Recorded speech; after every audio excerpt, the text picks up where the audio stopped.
Hello viewers, I doctor SVK Lal welcome you all in my YouTube channel. मेरे YouTube channel में आपका बहुत बहुत स्वागत है। अगर आप इस चैनल पर नए हैं तो चैनल को लाइक शेयर और सब्सक्राइब कर लें ताकि विविध विषयों से संबंधित जो वीडियो मैं इस पर डालते रहता हूं इसका नोटिफिकेशन आप तक आसानी से पहुंचे।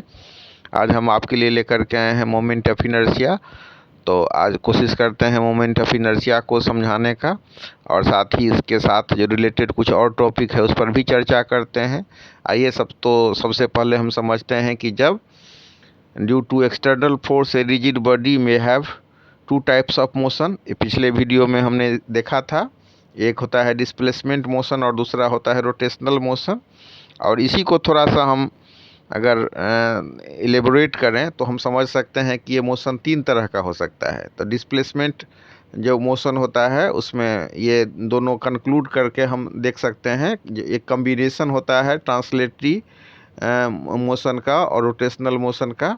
तो अगर हम इसको शामिल कर लें तो तीन तरह का मोशन हो जाएगा। अगर हम कोई एक्सटर्नल फोर्स किसी रिजिड बॉडी पर लगाते हैं तो इस तरह से हमारा जो तीन तरह का मोशन हो गया। तो एक हो गया हमारा ट्रांसलेटरी मोशन, जिसको हम डिस्प्लेसमेंट मोशन भी कह सकते हैं, और दूसरा हो गया रोटेशनल मोशन, और तीसरा हो गया हमारा कम्बिनेशन ऑफ ट्रांसलेटरी मोशन और मतलब रोटेशनल मोशन। तो इस तरह से ये तीन तरह का मोशन हो गया। अब रोटेशनल मोशन में हम जानते हैं कि मोमेंट ऑफ इनर्शिया की आवश्यकता होती है और उसको समझना होता है। तो सबसे पहले हम समझते हैं कि मोमेंट ऑफ इनर्शिया क्या होता है। तो ये एक प्रॉपर्टी है जिसके कारण कोई वस्तु किसी अक्ष के परितः घूमने में असमर्थ होती है। और तो मोमेंट ऑफ इनर्शिया को समझने के लिए सबसे पहले हमको मोमेंट ऑफ कपुल समझना होगा और टॉर्क भी समझना होगा। तो a couple is required to bring rotational motion in a body. This couple brings the body at rest to a rotational motion, or changes in the rotational motion brings angular acceleration in the body. So moment of inertia is the property of the body due to which it is unable to rotate about an axis. Its magnitude depends upon the mass of the body as well as its distance from the axis. The moment of inertia of a body nearer the axis is smaller than that of the other lying farther from the axis. If the mass and distance of a particle from axis of the body be m and r respectively, then the moment of inertia will be mr square. तो हमने क्या देखा कि moment of inertia क्या होता है, किसी वस्तु का वो गुण है जिसके कारण वो अक्ष के परितः घूमने में असमर्थ होता है। और अगर हम m मास के वस्तु को लेते हैं जो कि एक्सिस से r डिस्टेंस पर है, तो मोमेंट ऑफ इनर्शिया के लिए फार्मूला होगा हमारा I बराबर mr स्क्वायर। I हो गया हमारा मोमेंट ऑफ इनर्शिया, m हो गया मास ऑफ द बॉडी, और r हो गया डिस्टेंस फ्रॉम द एक्सिस। अब इसी को हम थोड़ा सा इलेबोरेट कर लेते हैं। If the mass of the different particle of the body be m1 m2 m3 mn and their distances from the axis be r1 r2 r3 that so on rn respectively, then the sum of the moment of inertia of all the particles कितना हो जाएगा?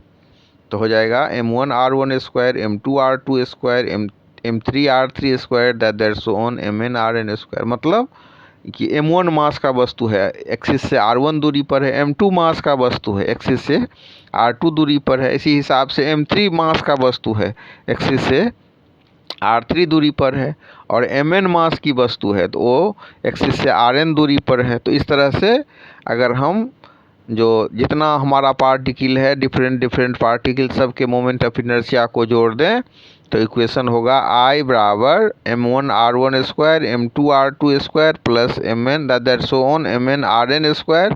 और इसको हम summation करेंगे तो क्या लिखेंगे, summation 1 to n mr square. अब डायमेंशन क्या होगा इसका, तो डायमेंशन हो जाएगा ml स्क्वायर, और यूनिट की बात करें तो ये हो जाएगा किलोग्राम मीटर स्क्वायर। अब हम समझते हैं रेडियस ऑफ गेरिसन। तो मोमेंट ऑफ इनर्शिया जब हम निकालते हैं तो लिखे हैं ना I बराबर summation 1 to n mr square. अब यहाँ पर जो हम m को समेशन करेंगे तो कैपिटल M हो जाएगा, टोटल m1 m2 m3 सबको जोड़ेंगे तो r स्क्वायर को जो हम समेशन करेंगे तो ये हो जाएगा हमारा k square r1 r2 r3। तो इक्वेशन हमारा क्या हो गया, I बराबर mk स्क्वायर। तो यहाँ पर m हो गया टोटल मास, कैपिटल M से हम डिनोट करेंगे total mass of the body को, और k जो हो गया हमारा रेडियस ऑफ गेरिसन। तो इस तरह हम लिख सकते हैं k is called the radius of Garrison of the body about that axis. अब इसके बाद हम समझते हैं टॉर्क। टॉर्क क्या होता है? तो टॉर्क को समझने के लिए हम कह सकते हैं कि when some forces acting upon a body produces acceleration in it, similarly when torque acting upon a body produces angular acceleration in it. इस तरह से एक्सीलरेशन उत्पन्न करने के लिए हमको फोर्स अप्लाई करना पड़ता है ट्रांसलेटरी मोशन में। तो उसी हिसाब से अगर कोई मतलब एंगुलर जो हमारा एक्सीलरेशन होता है उसको उत्पन्न करने के लिए टॉर्क की आवश्यकता होती है। तो इसी को हम कह सकते हैं hence to produce angular acceleration of angular acceleration moment of couple is applied upon a body, the moment of such a couple is called torque. अब इसके बाद हम समझते हैं if the angular acceleration of a body is d omega upon d t, then the linear acceleration of the particle distant r1 from the axis. तो ये हो जाएगा हमारा r1 d omega upon d T. अब इसके बाद हम समझते हैं कि linear acceleration of the particle distant r2 from the axis. तो ये हो जाएगा r2 D omega upon d T, और rn दूरी पर जो पार्टिकल होगा एक्सिस से तो उसको हम लिख सकते हैं m rn square D omega upon d T. तो इस तरह से ये होगा टोटल हमारा, अगर इसको हम कैलकुलेट करें तो इसको हम लिख सकते हैं बराबर i D omega upon d T, और i बराबर क्या होता है? तो समेसन एम आर स्क्वायर। अब इसको हमको यहाँ समझना है कि if d omega upon d t बराबर 1, then the moment of force that is torque is equal to 1। तो d omega upon d t मतलब ये हो गया एंगुलर एक्सीलरेशन, मतलब ये यहाँ जो हमारा एंगुलर वेलोसिटी है तो उसका रेट ऑफ चेंज अगर मतलब 1 हो गया तो हमारा टॉर्क का भी वैल्यू 1 हो जाएगा। तो इस तरह से हम कह सकते हैं कि moment of inertia of a body about an axis is equal to the torque that will produce unit angular acceleration about the same axis. अब इसके बाद हम निकालते हैं expression for moment of inertia. अलग अलग जो हमारा एक्सिस है उसके पहले हम इसको जान लें कि the expression for moment of inertia is only m r square and not m r cube और एम आर फोर। ये जो होगा हमेशा एम आर स्क्वायर के फॉर्म में होगा, एम आर क्यू और एम आर फोर के फॉर्म में नहीं होगा। अब हम समझते हैं कि the torque of the body about p. तो इसको हम कैसे लिखेंगे? तो the torque of the body about p will be equal to f cross r, और एफ क्रॉस आर बराबर हो जाएगा आई पी इंटू ए। और न्यूटन सेकेंड लॉ से हम क्या जानते हैं? फोर्स का फार्मूला जानते हैं ना, एफ बराबर एम ए। तो अगर हम एफ क्रॉस आर बराबर आई पी इंटू ए को हम इक्वेशन 4 मान लें और एफ बराबर एम ए को इक्वेशन 5 मान लें, तो इक्वेशन 4 और 5 से क्या हो जाएगा? एम ए इंटू आर बराबर I p into a upon r. तो इस तरह से हम इसको कैलकुलेट कर सकते हैं कि आई पी बराबर एम आर स्क्वायर। अब हम समझते हैं कि physical significance of moment of inertia. तो इसको हम कैसे समझेंगे? तो inertia does not allow any changes if no force acts upon the body. अब लीनियर मोशन में क्या हुआ कि अगर कोई फोर्स उस पर बॉडी पर अप्लाई नहीं होता है तो जो स्थिर अवस्था में वस्तु है तो स्थिर अवस्था में ही रहना चाहेगी, और गति के अवस्था में है तो गति के ही अवस्था में रहना चाहेगी। तो उसी हिसाब से इनर्शिया जो है किसी वस्तु पर, किसी वस्तु का वो गुण है जिसके कारण वो अपने अक्ष के परितः घूमने में असमर्थ होता है। इसका मतलब क्या हो गया? Inertia does not allow any changes in a linear velocity in a rotational velocity. If no force acts in a linear velocity upon the body, then it is either at rest or in uniform motion in a straight line.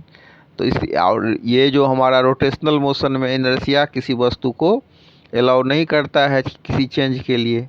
तो inertia does not allow any changes. अब increase of mass, increase of force.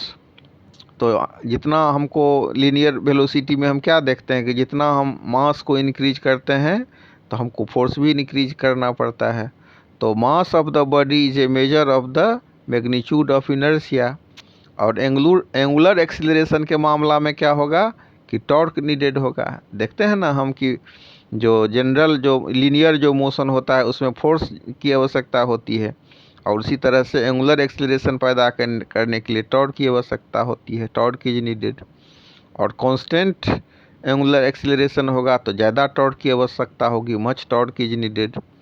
Mass in linear motion, तो जो काम linear motion में मास का है वही काम मोमेंट ऑफ इनर्शिया का है रोटेशनल मोशन में।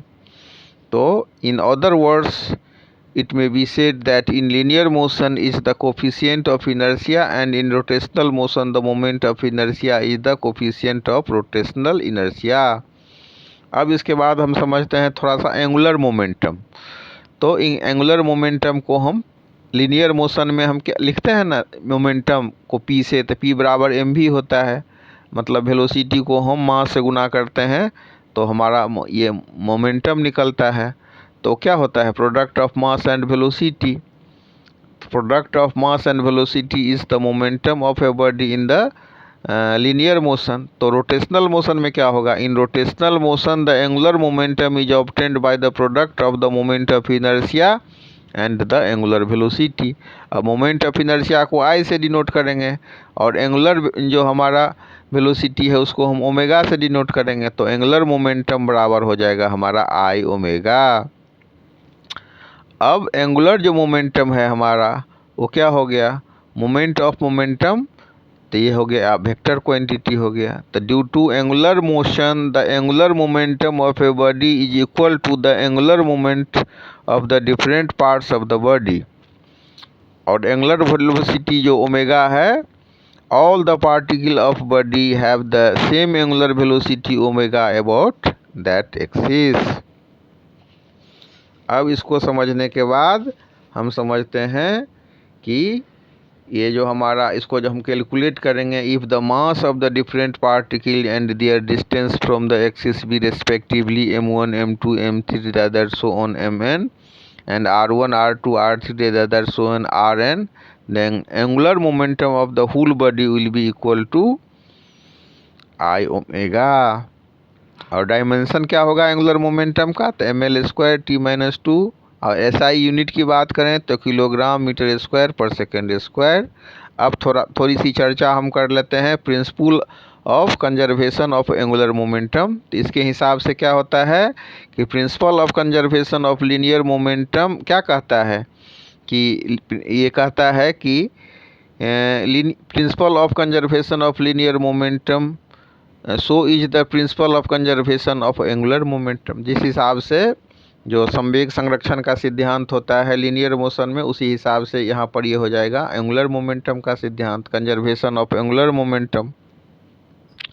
तो इसके हिसाब से according to this principle the angular momentum of a rotating body about an axis is constant if no external torque is applied upon the body. Let a torque C acts upon a rotating body for a small time dt, due to which change in angular momentum of the body will be I d omega, then C dt बराबर I d omega, where I is the moment of inertia of body about the given axis। तो C बराबर हमारा हो जाएगा I d omega upon dt, where I is constant. If I also changes then C